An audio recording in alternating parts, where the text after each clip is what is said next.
Mantan Bendahara Pengeluaran Dinas Kehutanan Kabupaten Buru Selatan Maluku, Syarif Tuhareya, ditangkap oleh tim takabur Kejaksaan Agung di Kerawang, Jawa Barat. Tuhareya jadi buronan Kejati Maluku selama 4 tahun dan masuk daftar pencarian orang. Pelaku diduga korupsi proyek dana reboisasi tahun 2010 pada Dinas Kehutanan Kabupaten Buru Selatan Maluku senilai 2,1 miliar rupiah.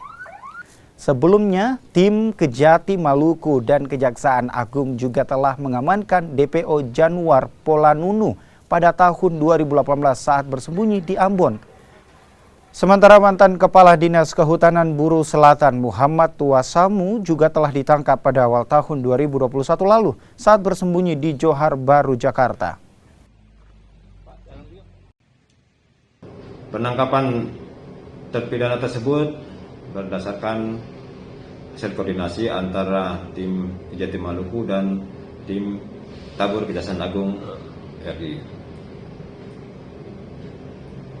Terpidana tersebut setelah diamankan segera diterbangkan ke Ambon.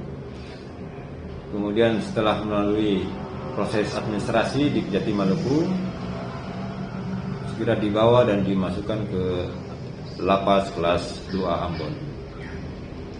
Terpidana ini terlibat dalam perkara tipikor pengadaan reboisasi tahun 2010 di Kabupaten Buru Selatan yang mengakibatkan kerugian negara sejumlah 2,1 miliar.